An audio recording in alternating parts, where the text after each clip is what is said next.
Badan Meteorologi, Klimatologi, dan Geofisika atau BMKG wilayah 4 Makassar memperingatkan potensi cuaca ekstrim ini ditandai dengan terjadinya hujan lebat, angin kencang, dan juga badai petir. Cuaca ekstrim ini terjadi lantaran wilayah Sulawesi Selatan saat ini memasuki transisi cuaca dari musim kemarau ke musim hujan. Masyarakat diimbau waspada terhadap dampak cuaca ekstrim hingga beberapa hari ke depan.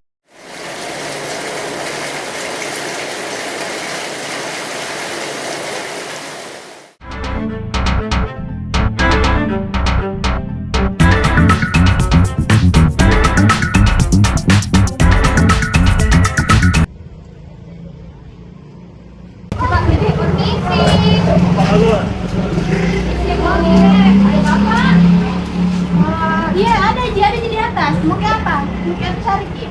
Ini Bu ada mau dibicarakan, mau penyuluhan. Bisa dipanggilkan dulu Pak ya? Oh iya, bisa. Tunggu dulu, Dik. Panggilkan. Iya. Jam berapa? Bapak, ada yang cari, Ki.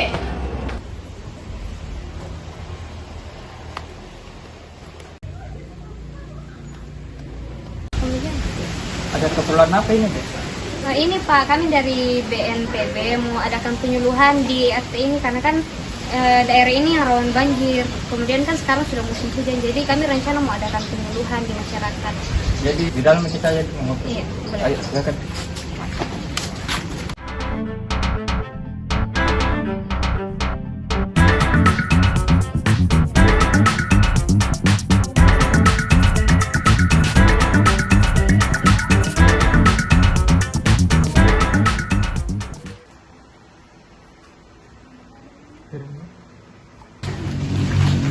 Ini tempat penyuluhannya. Iya, terima kasih. Sini, Dek.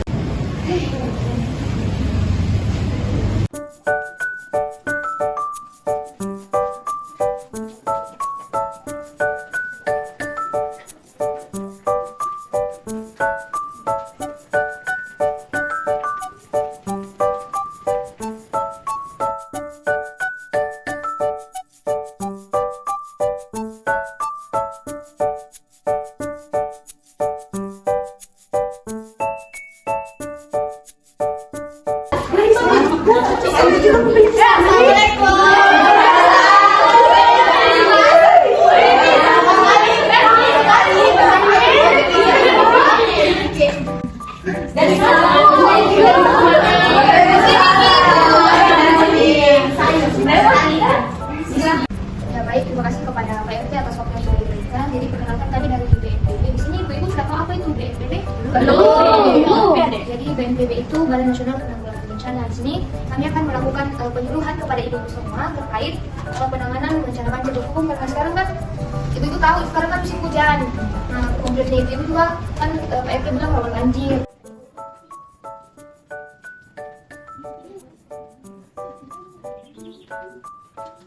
Ibu sekalian mungkin bisa dilihat di linknya. Nah, ibu bencana banjir ini kan merupakan bencana yang disebabkan dari berbagai faktor. Salah satunya itu faktor alam, ya kan? Seperti hujan sekarang tidak bisa kita hindari. Kemudian faktor lainnya itu faktor dari kelalaian kita manusia, seperti sering buang sampah. Akhirnya saluran air itu terganggu, maksudnya tidak bisa lewat atau karena tersumbat. Kemudian sampah-sampah menumpuk di sungai, akhirnya sungai meluap. Jadi pencegahan yang ibu bisa lakukan sebisa mungkin kita meminimalisir untuk buang sampah sembarangan. Kalau bisa jangan buang sampah sembarangan supaya tidak saluran air tidak tersumbat, sungai-sungai tidak tertampung sampahnya supaya tidak meluap, kan? Nah itu termasuk salah satu pencegahan supaya tidak terjadi banjir meskipun ada beberapa faktor lain yang tidak bisa kita hindari, setidaknya kita mencegah. Jadi seperti yang sudah dijelaskan oleh teman saya tadi, daerah ibu kan ini termasuk daerah rawan banjir. Kemudian dekat juga dengan sungai dan sekarang sudah musim hujan seperti yang kita lihat beberapa hari ini sudah hujan. Nah, kami di sini mengadakan penyuluhan bagaimana penanganan kalau terjadi banjir. Bukan diminta-minta, tapi setidaknya nanti kita bisa mengurangi resiko atau akibat yang disebabkan dari banjirnya. Nah, semisal nanti terjadi banjir, ada beberapa hal yang perlu kita lakukan supaya tidak terjadi begitu banyak kerugian kepada kita kalau kita bisa meminimalisir resikonya sekecil mungkin. Nah, salah satunya itu ibu-ibu di rumah itu kan kita ada barang-barang berharga, ya kan, kayak berkas-berkas begitu kan, misalnya sertifikat tanah, sertifikat rumah, atau salah begitu. Nah, ibu-ibu sekalian, sedini mungkin atau sedari sekarang, karena kan kita kasih penyuluhannya sekarang. Jadi pulang ibu-ibu boleh langsung praktekkan. Nah, kalau pulang ke rumah, ibu-ibu sekalian boleh kumpulkan berkas-berkas berharga. Misalnya sertifikat rumah, sertifikat tanah, kumpul di satu map. Pokoknya semua yang barang-barang berharga, ijazahnya anak-anak, pokoknya semua berkas-berkas berharga. Kemudian kita simpan di satu tas begini, supaya nanti kalau misal terjadi banjir, langsung kita angkat. Jadi tidak perlu lagi cari sana cari sini, cari berkasnya, ya kan sudah tersedia di sini. Jadi langsung diangkat. Nah, kemudian karena sekarang kan zaman juga sudah canggih ya, ibu-ibu, anak-anaknya juga pasti sudah bisa lah. Nanti kalau pulang bisa ditanya anaknya untuk scan berkasnya. Di scan berkasnya kemudian di-upload ke Google Drive supaya suatu saat kalau kita butuh bisa diakses kembali. Kalau semisal pun hilang bisa diakses kembali, ya. Kemudian yang kedua, ini kan tempatnya ibu-ibu sekalian, ini rawan banjir. Jadi ibu-ibu sekalian kalau pulang ke rumah sebisa mungkin barang-barang yang ada di bawah itu kita tinggikan. Misalnya kulkas kita agak naikkan begini, kita naikkan ke atas, jadi agak tinggi supaya kalau ada banjir itu tidak tergenang. Nah, kemudian yang ketiga, sebisa mungkin kalau pada saat terjadi banjir, itu kita matikan semua listrik, karena itu paling bahaya listrik kalau terjadi banjir, kita gampang kesetrum. Jadi sebisa mungkin kita matikan listrik, hindari semua colokan. Jadi kita meminimalisir resiko atau akibatnya. Kemudian yang keempat itu yang pasti kita akan menyelamatkan diri, ya kan? Jadi kita cari tempat yang lebih tinggi untuk menyelamatkan diri dan keluarga kita. Nah, sudah bisa ya ibu-ibu. Oke, materi selanjutnya saya persilakan ibu teman saya menjelaskan. Oke, baik, terima kasih. Nah, selanjutnya kita masuk ke pada saat banjir. Jadi pada saat banjir itu ada yang namanya jalur evakuasi. Sebelumnya ibu-ibu sudah pernah lihat tanda-tanda seperti ini? Iya. Jadi betul ya ibu, ini simbol ini itu adalah jalur untuk zona aman. Nah, ini adalah simbol titik amannya. Seperti ini. Jadi kalau misalkan ibu-ibu menemukan simbol-simbol seperti ini, berarti itu jalan untuk menuju ke zona aman untuk mengungsi. Oke, baik. Ibu yang ingin bertanya dipersilakan. Kan tadi itu pencegahannya salah satu dilarang membuang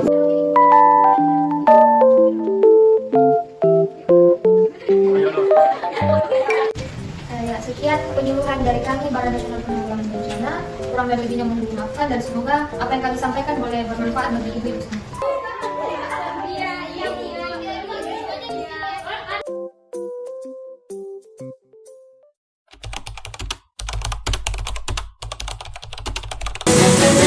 Banjir kepung Kota Makassar, Sulawesi Selatan di sepanjang kanal Jongaya, ratusan rumah terendam banjir hingga setinggi 1 meter lebih. Terbanjir di perumahan Sudiang mencapai nyaris 1 meter hingga masuk ke dalam rumah. Aktivitas warga pun nyaris lumpuh. BMKG Makassar juga memperingatkan warga terkait masih adanya cuaca ekstrim di sejumlah wilayah hingga beberapa hari ke depan.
sekalian, inilah kondisi pasca banjir di Rawa Bebek. Di sini tim relawan sudah melakukan pembenahan dan pembersihan terhadap wilayah yang terdampak sebagai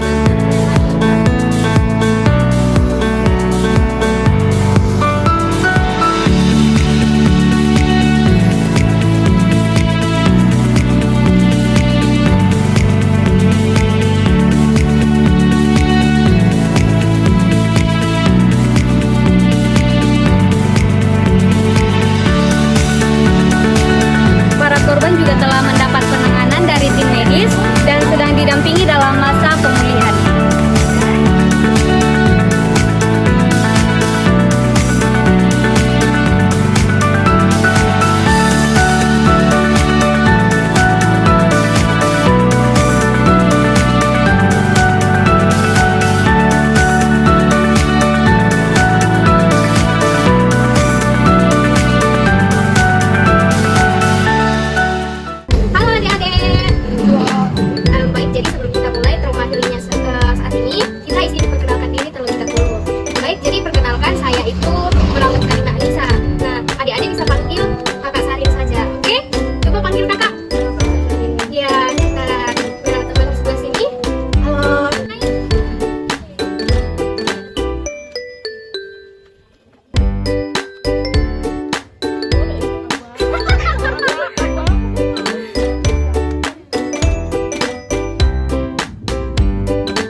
Semoga bencana banjir yang telah terjadi memberikan pelajaran berharga bagi kita semua untuk selalu waspada dan siap siaga. Demikian video mitigasi bencana dari kelompok kami, semoga bermanfaat.